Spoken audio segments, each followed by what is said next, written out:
और फिर जो लोग मेरे को उंगलियां उठा रहे, दीवाने पागल हैं वो लोग, नहीं जानते कौसर मोयुद्दीन है यहां पर। लंगर हाउस का वो 2005 का वाकया याद है, बच्ची आयशा का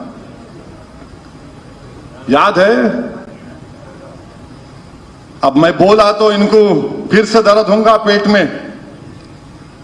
एक मुसलमान बच्चे को गलत इल्जाम में उसका कत्ल करके उसके जिस्म को जला दिया गया था। मुझे और हमारे मजलिस के अरकान को मालूम कि कैसे तकलीफ से मुश्किलात में हमने शहर के अमन को पुरअमन रखा। और रात माने जब उसकी लाश, जली हुई लाश आई तो उसके भाई का रोना मुझे आज तक याद है। उनके भाई आज भी ना, 2-3 भाई है ना। अरे हम जानते सब ये, इन आके हमारे को सिखा रहे। ये हमारा शहर है, हम जानते कैसा करना।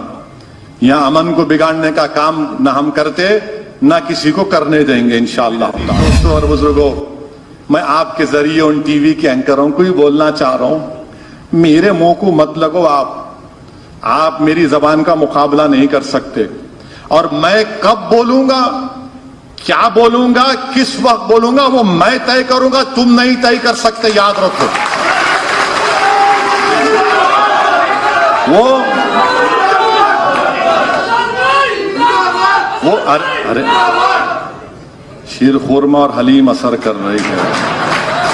लगता है बलाला साहब प्योर घी इस्तेमाल किए हैं, माशाअल्लाह। ईशा की नमाज भी पढ़ो जाके यहां से इंशाअल्लाह। बुजुर्गों, मैं खुलकर कह रहा हूं, वो जो वाकया सरूनगर में हुआ, मजलिस इत्तेहादुल मुस्लिमीन उसकी मजम्मत करती है, कंडेम करती है। हम उसका कंडेम करते हैं इसलिए कि इस्लाम में शादी जो होती है 2 मुस्लिम मर्द और मुस्लिम खातून में होती है तो ही निकाह होता है। हिंदू मैरिज एक्ट में आपको हिंदू होना जरूरी है, तभी आपकी शादी लीगल होती है।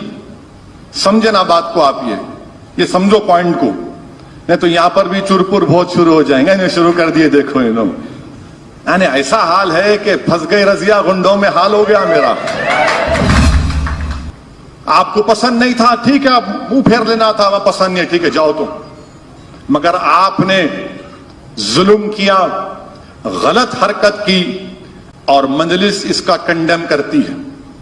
शादी निकाह 2 मुसलमानों के दरमियान में होता है, उसी को निकाह बोलते।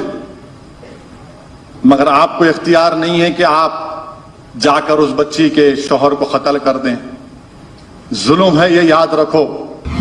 और एक रुख है, ये मीडिया वाले कल से चला रहे, कल से एक नया रंग बना के पेश कर रहे।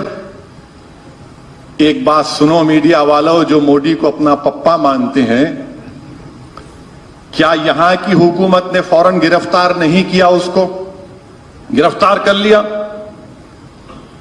और अब जो ओवैसी पर उंगलियां उठा रहे हैं, मैं कंडेम किया। क्या मैंने कहा कि मैं जुलूस निकालूंगा उस कातिल के लिए? क्या मैंने कहा उसके लिए वकील खड़ा करूंगा? क्या मैंने कहा उसको गुलपोशी की जाएगी? नहीं ना। और फिर मध्य प्रदेश में आसिफ का किस्सा है, आसिफ का किस्सा है। वो गांव का नाम क्या है? उस गांव का नाम है डिंडोरी। हाँ, उस गांव का नाम है डिंडोरी, मध्य प्रदेश में। साक्षी और आसिफ दोनों अपने पसंद से शादी कर लिए। आपको मालूम क्या हुआ?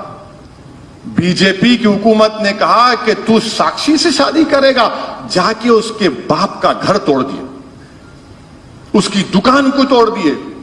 क्या असदुद्दीन ओवैसी जाकर चीफ मिनिस्टर से बोले कि उसका घर तोड़ दो, आप उस बच्चे का उसने शादी की, उसका घर तोड़ दो? अरे हम तो मजलूम के साथ हमेशा खड़े और आज भी खड़े। मजलूम और बुजुर्गों, कत्ल की मजम्मत करनी चाहिए, हम कातिलों के साथ नहीं खड़े रहेंगे। मेरे भाई, मेरे रुकने असेंबली के ऊपर 3-3, 4-4 गोलियां चलाई गई, 28-30 चाकू के वार किए गए। अल्लाह ने अपने फजल और करम से बहुत ताकत दी, आज भी दी। मैं उस पर गुरूर नहीं करता हूं कि अल्लाह का करम है, सदका नबी करीम सल्लल्लाहु अलैहि वसल्लम का। बहुत से आप में से लोग मुझसे आकर मिले थे, क्या कर रहे साहब आप, क्या कर रहे साहब आप, खामोश बैठेंगे, क्या कर रहे आप, अरे एमएलए नहीं तो आपका भाई है, आपका खून है। मैंने कहा नहीं, वो रास्ता मेरा नहीं है, मेरा रास्ता वो नहीं है। अल्लाह सुब्हानहू व तआला पर हमने भरोसा किया, कानूनी लड़ाई लड़ी और उसमें कामयाबी मिली। आप बताओ, अगर हर कोई कत्ल करेगा तो फिर अनारकी पैदा हो जाएंगी। इसीलिए मेरे अजीज दोस्तों और बुजुर्गों,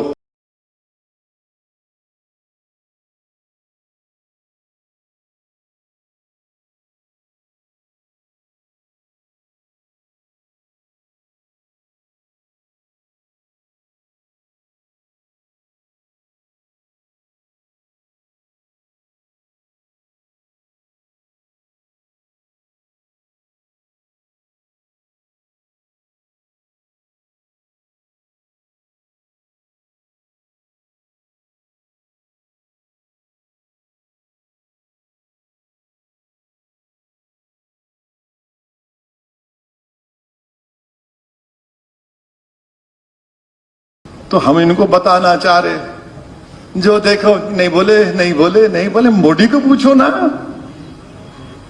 हाथ कटे हुए आदमी पर केस बुक हो गया, पत्थर फेंकने का, वजीर आजम कुछ नहीं बोलेंगे। बल्कि दिल्ली में उनके घर से चंद थोड़ी देर के फासले पर जहांगीरपुरी में मस्जिद की गेट को तोड़ दिया गया, मुसलमानों की दुकानों को बर्बाद कर दिया गया, जामिअतुल अशरफिया के मदरसे की 50 साला बिल्डिंग को तोड़ दिया गया, कानपुर के मदरसे को तोड़ दिया गया, कुरान करीम के पारे मट्टी के मलबे से उठाए जा रहे थे। देश के वजीर आजम कुछ नहीं बोलते, ये नहीं पूछेंगे। मेरे अजीज दोस्तों और बुजुर्गों, जिस किसी ने भी हरकत की है हम उसकी मजम्मत करते, हम उसकी तायीद में नहीं ठहरे, ना कभी ठहरेंगे।